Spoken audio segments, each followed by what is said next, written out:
Hi, I'm John Fornoff, producer for Lamplighter Theater. We wanted to let you know that the drama you're about to hear may be a little intense for younger listeners.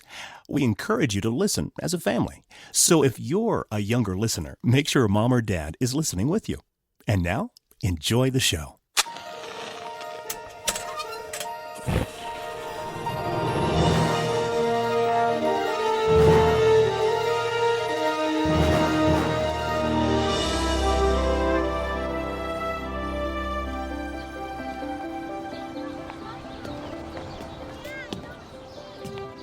Hello there. I've been expecting you. I'm John Rhys Davis with Lamplighter Theatre. Welcome to Abingdon Falls. It won't take long till you see why people are drawn to this New England village, where neighbors visit and children play. It's a place of history, mystery, and new beginnings. But first, there's someone you need to meet and something you need to see. His name, Finian Jones. You might say he's a collector, but once you step inside his shop, you'll see he's much, much more. He's a collector of stories, from rare books of times long past. So enjoy a cup of Finian's finest blends as he invites you to an unexpected journey, one you are about to experience.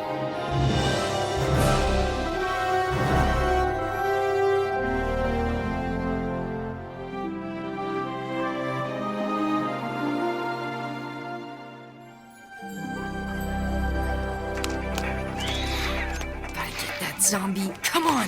Just 3 more. Oh no! They're ganging up on me. I hate when this happens. Left, right. Jeremy. Yes. Got it. Jeremy. Around that corner. How much we miss in life when we don't look up. Jeremy. Oh no! Shoot. Left, right. Mr. Finian? Hello.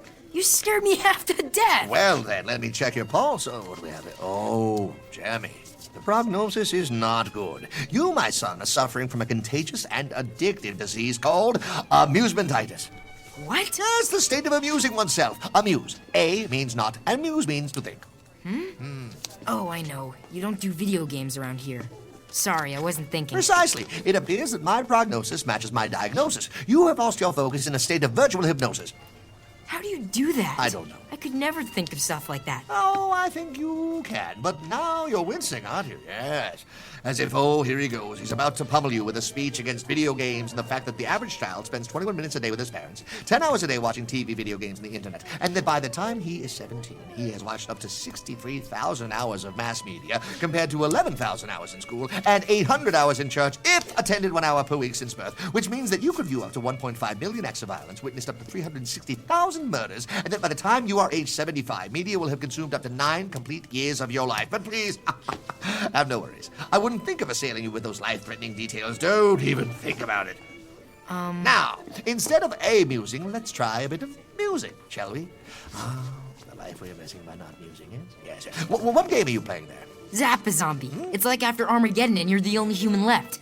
And you've got to battle these zombies to survive. I see. Now, why do you think that the top-selling video games are about battles and wars and conquest? I never thought about it. Well, then why not keep musing, Jeremy?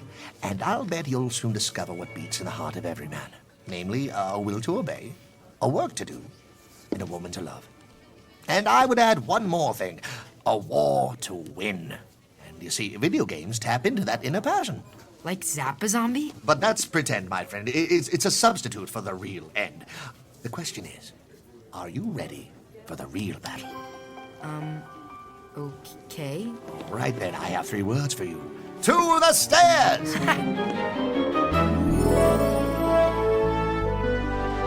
Wow! You sure have a lot of stairs in your basement. I have 7 stories above and 7 more stories below. Are you kidding? That many more books? That many more antiques, artworks, and artifacts, trinkets, tchotchkes, and treasures, collectibles, curios, and conversation pieces from all around the world. Cool! And this is our floor for today. Mr. Finian. What was that part you were saying earlier about a will to obey, a work to do, and all that? That's from a book called Raising a Modern-Day Knight by Robert Lewis, a good friend of mine. In fact, I was so inspired by his work that I decided to get this. Jeremy, close your eyes, please. Okay. All right, and now, open your eyes. It's dark. Yes, it is. When you lose sight of what you have, you are left in the dark. But when your eyes have been opened, you will begin to see. Whoa! This is the original armor worn by the knights who fought in battle. Where did you get all this stuff? Oh, just digging around here and there. This is so cool. This armor is to remind me and you that we are in a very real battle with a very real enemy. It's the kingdom of light pitted against the kingdom of darkness, a war in the spiritual realm, and it's going on right now, all around us. How do you know? Because the Apostle Paul warned us about it. It's a battle against principalities, powers, the rulers of the darkness of this age, against spiritual hosts of wickedness in the heavenly places. That's a little scary. I agree. And only those who wear the armor can fight the battle, which brings me to this. A book? This is not just a book, my friend. This is an ancient roadmap to a whole new world. Sir Knight of the Splendid Way. Oh, Jeremy, before I came back to Abington Falls, I had lost my way. I, too, was unable to see the battle raging around me. But God used this book to open my eyes. And it's about you. Me? You and me and the battle we're in. And you can take that book home with you if you'd like. Oh, thank you. Mr. Finian? Yes. Would it be all right if I stayed here to read it? I can see why you'd want to. Be my guest. More importantly, be God's conqueror. Chapter 1. The Adventure of the Chapel in the Valley. On the farther frontier of the western lands dwelt Sir Fortis, an aged knight who is warden of one of the outposts of the Great King.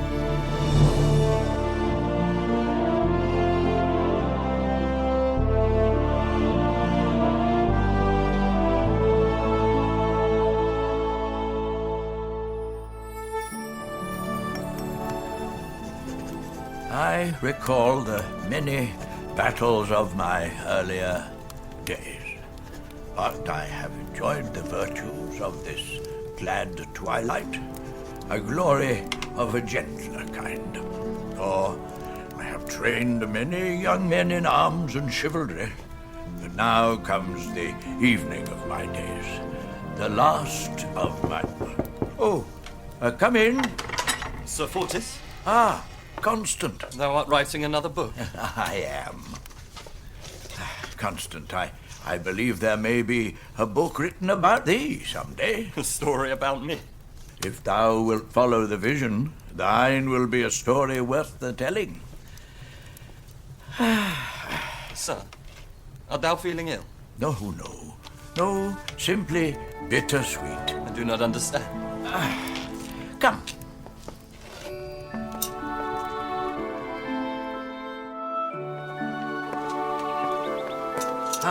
Constant. Hast thou ever seen a more beautiful painting across the heavens? It is a beautiful sunset, to be sure. And yet, this beauty fades when compared to the glory of the city splendid. Just beyond those eastward mountains, a place beyond imagination. Perhaps Sir Ardent has arrived by now. I miss him. As do I.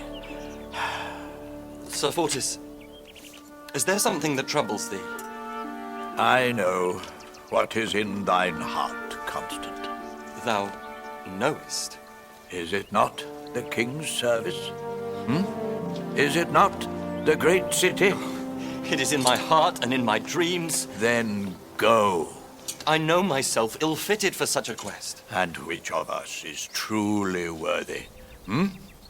I have witnessed thy longings for many days. Thou knowest the call. It is inscribed on thine heart. But am I ready? The answer is in thy journey. Though I bid thee fear nothing, only be strong, and courageous. But who will attend thee? I have trained many young men for many years now. But, my son, thou art the last. I can think of no greater finish to my race, for thou art a special joy to me.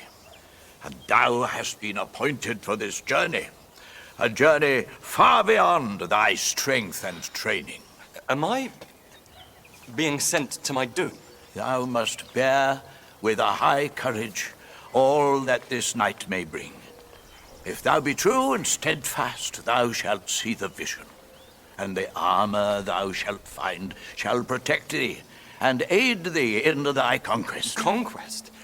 But I desire only to serve. As thou servest the king, there are battles to be won for his kingdom. This is Lamplighter Theatre at lamplighter.net.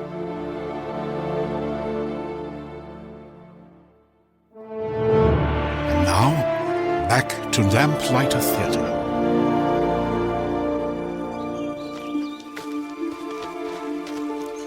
Canst thou tell me more about this journey? Each man's journey is his own, my son. I have given thee the knowledge of ancient wisdom. Thou hast mastered the skills of battle. Thou hast been preparing for this very hour.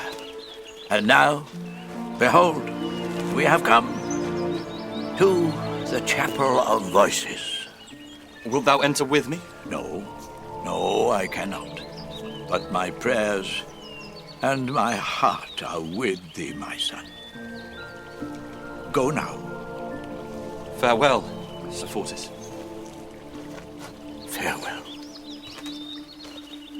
And under the night of a cloud-covered moon, I watched Constant cross the mystic threshold of that small and lonely sanctuary.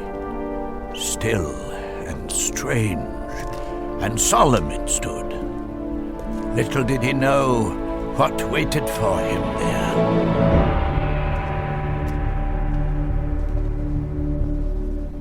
Ahead, in the eastward wall, was one window in the shape of a great cross. Before the window, a table of stone, and a suit of knightly armor, breastplate, gorget and greaves, helmet and shield, and on the shield the emblem of the great king, a white cross on crimson. Though Constant was the only person in the chapel, he was suddenly aware of another presence. What seeks he here? Who goes there? He seeks the splendid way and the king's city. Show thyself. Is he strong and of good courage? In the name of the king, he can do all. This is thy place. These are the arms of the king's service. But thou art not to bear them until the night has passed.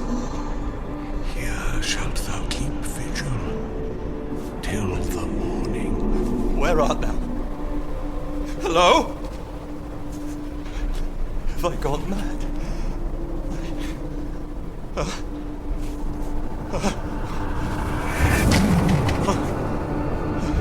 What seeks he here? He seeks the splendid way.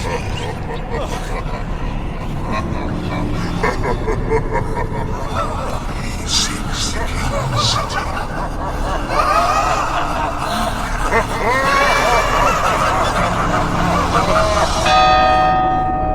The city of the great king.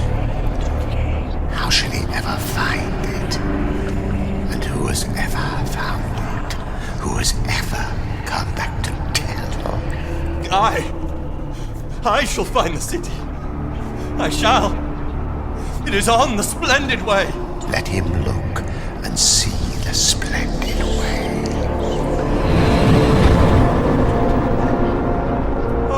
Utter darkness, inevitable failure, gloom and sorrow and shadows, the swirl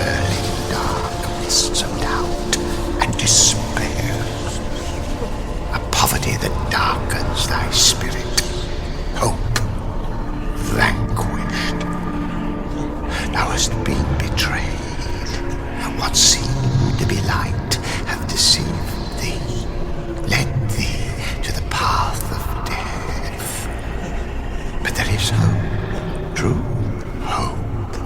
Make haste while there is time. Save thyself, thy future. The door is open behind thee. Be strong. Fear nothing.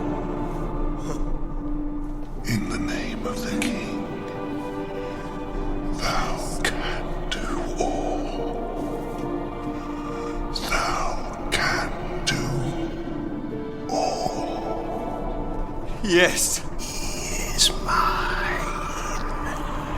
I own his very soul. In the name of the king, I can do all. I can do all! In that moment, as Constant stared at the emblem on the shield, it began to glow.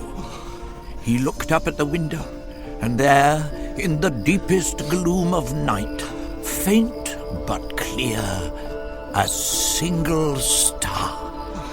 As he watched the star, he caught a vision, the vision of the face. Oh, a radiant, kind face, with deep eyes of such love. Love for him, greater than life or death. A love that could compass land and sea, a time that was, and is, and shall be. The morning star. Rise, Sir Knight. Rise, for it is morning indeed. Sir Fortis? Sir Fortis! Yes, and I brought thine good friend Eagerheart with me. Ah, Eagerheart. Come, come! Thou must see. Look, the window. The window. I see no window, Constant, but an open door. It is thy path. No man might share thy vigil of this past night, but it is permitted for me to see thee off to thy journey. For I know thou hast seen the vision. And now I present to thee the king's armor. Keep thyself fully armed. Never set thine armor aside, for thou must be vigilant and on the alert for thine adversary. And above all else, Constant, guard thine heart, for pure is the way to behold the vision of the face. Eagerheart, the armor. Yes, sire. It is my honor to arm thee, my son. Here is thy belt. And thy shoes.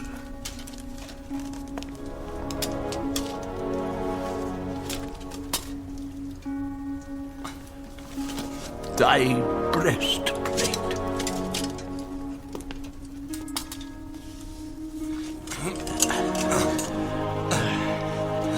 Shield. Helmet.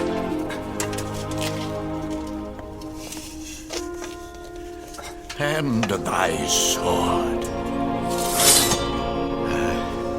Kneel, my son. It is now my great joy to give thee the stroke of knighthood in the name of the king. Once this sword falls upon thy shoulder, thou shalt rise with the seal of the king's knight. With this sword upon thy shoulder comes the weight and the glory of the quest. And now, rise, Sir Constant, Knight of the Splendid Way, in the name of the king. Thou must ever seek and follow the vision of the face. I shall, Sir Fortis. It is time for thee to begin thy quest. I bid thee Godspeed, my son. Sir Fortis. Oh, my my son. I shall always remember thee. Farewell, Sir Fortis. Farewell, Egard. Farewell. Farewell, Sir Constant. I understand thy tears, Sir Fortis. These are not tears of sorrow, but of fellowship. The perils that lie ahead of him are too much for him to bear alone. The valley of toil, the pass of tears, the city dangerous, and the cold mists of the sunless sea. But those perils pale in the shadow of the darkest peril of all. I have taught him all I know of the way, and now his training must be put to the test. You're listening to Lamplighter Theatre. Come visit us at lamplighter.net. Welcome back to Lamplighter Theatre.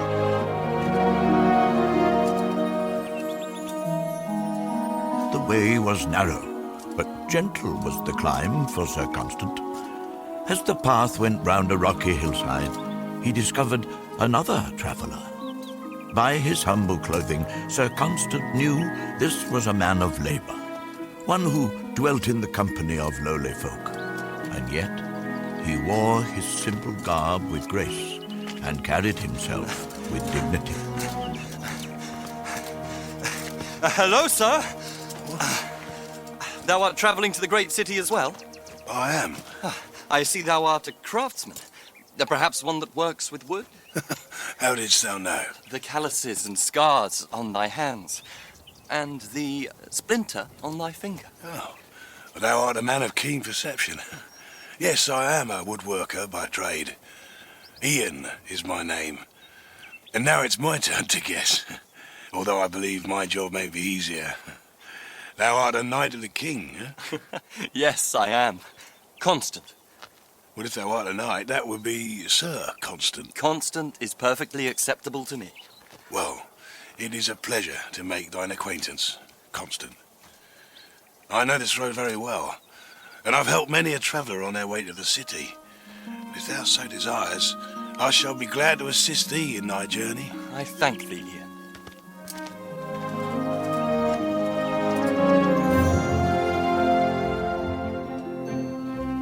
Thy path is one of battles and conquest for the kingdom. My pathway is one of wood carving.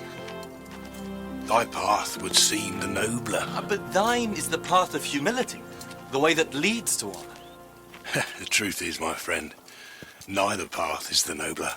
I do not understand. Well, nobility is not a matter of profession, but a matter of faith and obedience. Thou saw the vision of the face? I did. And the morning star? Yes. As thou pursues the vision of the face, the vision empowers thy faith. As thou follows the light upon thy path, thou follows the way of obedience. And that, my friend, is the journey of the noble heart. If thy wood-carving skills match thy wisdom, thou art truly a master craftsman. Oh, thou art kind. Ian, I would be glad to travel together, as far as thy course would allow. I will not leave thee, my friend. And neither will I leave thee. Just ahead is the cottage of a friend. If his home is not too humble for thee, Sir Knight, it will hold a welcome for thee. Of course. I shall be glad to visit thy friend. Look, through the trees. What a magnificent palace. Magnificent indeed. Oh, fair knight! Yes? My lord, Sir Joyous, he welcomes any knight of the king's service. He would claim thee as his guest. See, our lord, he comes to greet thee. Come! It is my joy to serve and shelter the knights of the great king. And thy name, if I may request? Constant. Welcome, Sir Constant. Come, Ian, let us go in. No. The welcome is for thee only. But thou shalt come with me. Visitors and household of Sir Joyous, welcome our honored guest, Sir Constant. Please, if it is not too much to request, may my friend Ian come with us? Ah, the woodcarver, a fine man. And I happen to know Ian would much rather stay with my neighbor, who is also a good friend of his. But I have something much more suited for thee, if thou wouldst allow me. Open the door for our celebrated guest. A palace perfectly fit for a man full of joy. Come, I will show thee more. Indeed, this was a palace of the finest marble, shaded by lofty trees and surrounded by beds of costly flowers. Standing on the other side of the palace gates, Ian watched as the enormous wooden doors closed behind Sir Constant. Ian turned, looked back once more, and then walked away.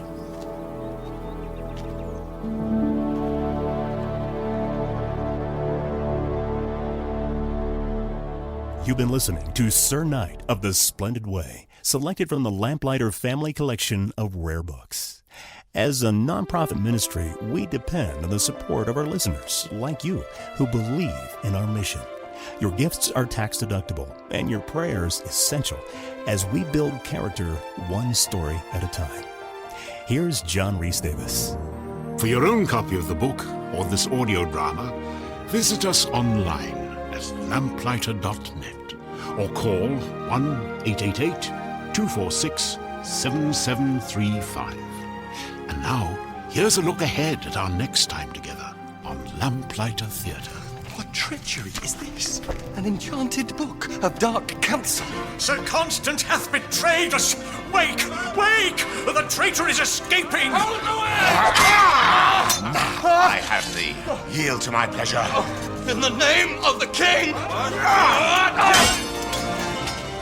I'm your host, John Rhys Davis. We've enjoyed our visit with you. Come back soon. You're always welcome here at Lamplighter Theatre.